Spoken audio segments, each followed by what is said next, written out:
رب سب کو دیتا ہے، وہ کسی کو انکار نہیں کرتا، لیکن رب اس کے لیے خاص اہتمام کرتا ہے جس نے عمر بھر اپنے رب کے لیے اہتمام کیا ہو۔ دیکھیں کہ رب بہت شرم و حیا والا ہے۔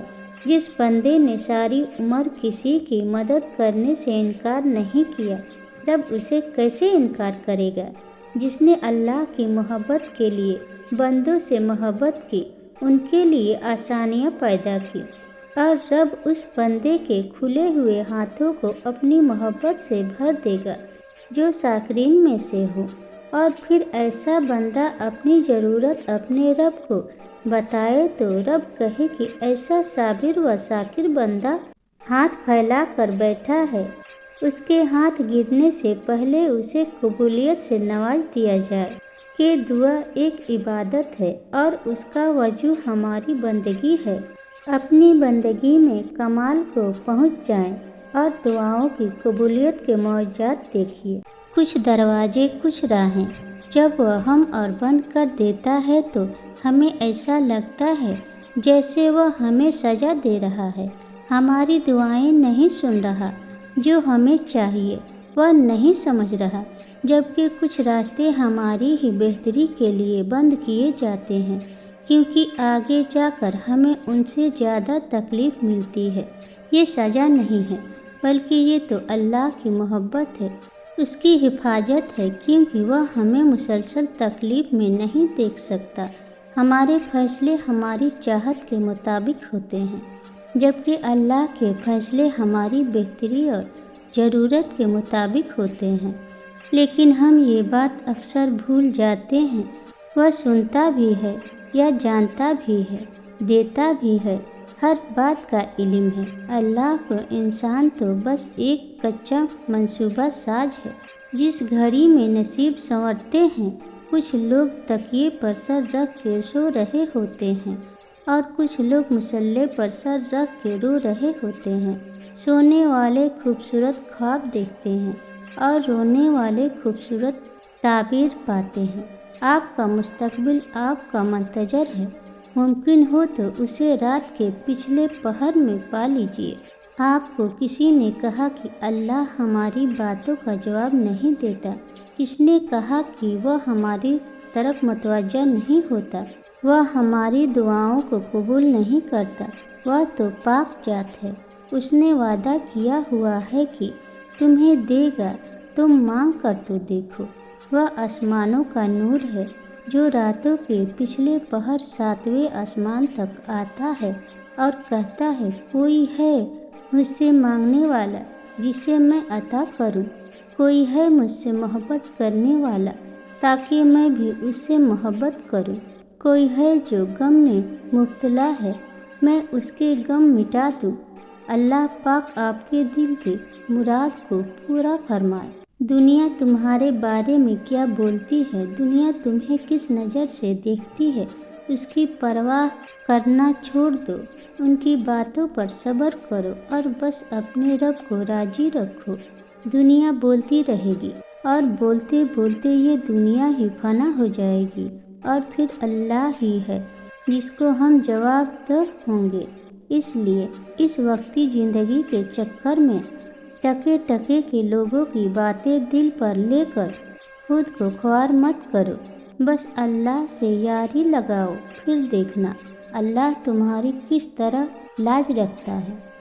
دیکھو، آزمائش تمہیں اللہ سے ملواتی ہے، درد تمہیں سجدوں تک لے آتے ہیں، تکلیفیں تمہیں تہجد تک لے آتے ہیں، زندگی کی ہر کمی تم سے دعائیں کرواتی ہے، اور ہر دکھ اور مشکل تمہیں جائے نماز تک لاتے ہیں، اور اللہ اپنے پیاروں کو ہی سب سے زیادہ آزماتا ہے، کیونکہ وہ ہمیں اپنے قریب دیکھنا چاہتا ہے۔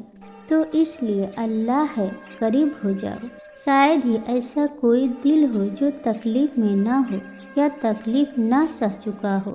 ہر انسان تکلیف کے کسی نہ کسی سفر میں ہے، وہ ماضی ہو، کوئی سانحہ یا واقعہ ایک لمبے عرصے تک بند رہنے والے گھروں میں سے ایک خاص باس آنے لگتی ہے، پھر کھڑکیاں کھولی جاتی ہے، روشنی اور ہوا کو اندر آنے دیا جاتا ہے، جس تکلیف سے دل انسان روح گزر رہی ہو، اسے بھی تازہ ہوا، روشنی کی ضرورت ہوتی ہے۔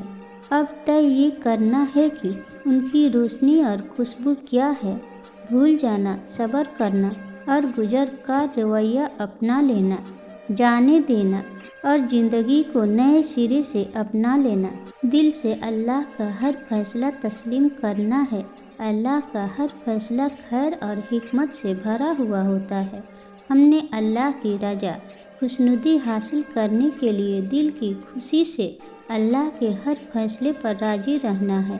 انشاءاللہ رسول اللہ صلی اللہ علیہ وسلم نے فرمایا، بڑی آزمائشوں کے مقابلے میں اجر بھی بڑا ہے۔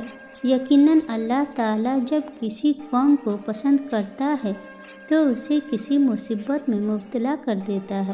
چنانچہ جو اللہ کی تقدیر پر راضی رہا اسے اللہ کی رضا مل جاتی ہے، اور جو اللہ کے فیصلے پر ناراض ہو اللہ بھی اس سے ناراض ہو جاتا ہے۔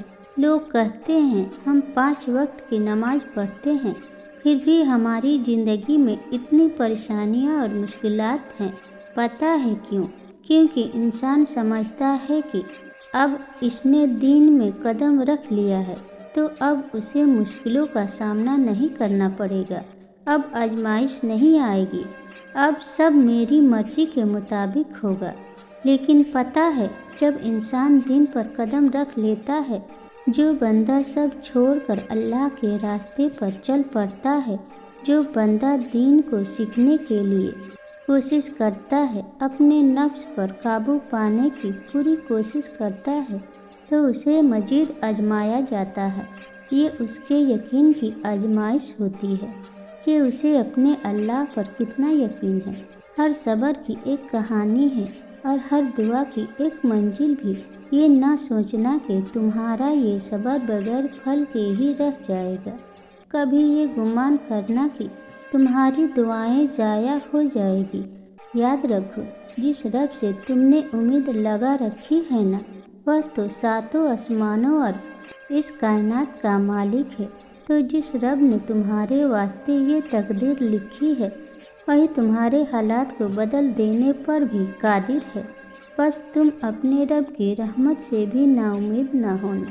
دیکھو، تم مانگو اللہ سے، تمہارا مانگنا اچھا لگتا ہے، اسے تم پریشان کیوں ہوتے ہو؟ کیا اس کی قدرت پر یقین نہیں؟ تم کو وہ تمہاری شاہ رگ سے بھی زیادہ قریب ہے۔ جب تم اپنی ماں کی نیت پر شک نہیں کر سکتے تو اس پر کیسی بے یقینی؟ جو 70 ماؤں سے بڑھ کر تمہیں پیار کرنے والا ہے، اس سے مکمل یقین کے ساتھ مانگ کر تو دیکھو۔ عرش پر کن کہہ کر ساری دنیا کو تمہارا وسیلہ بنا کر نہ نوازا تو کہنا۔ جو چیز ہم مانگتے ہیں اللہ تعالیٰ سے، اللہ کو پہلے سے ہی معلوم ہوتا ہے۔ ہم جس چیز کے لیے تڑپتے ہیں اللہ پہلے سے ہی اس طرف سے واقف ہوتا ہے۔ جب اسے سب پہلے پتہ ہوتا ہے تو ہمیں عطا کیوں نہیں کرتا؟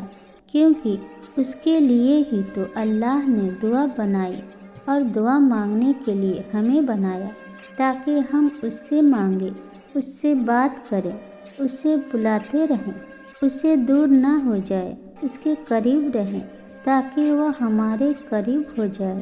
ہم اس سے مانگیں اور انہی باتوں میں ہمارا الجھا ذہن اس چیز سے ہٹ جاتا ہے جو ہمارے لیے اچھی نہیں ہوتی۔ اتنی محبت کرتا ہے اللہ ہم سے، ہمارے لیے ہمیں غم دکھاتا ہے اور ہمارے لیے ہی ہم سے محبت کرتا ہے۔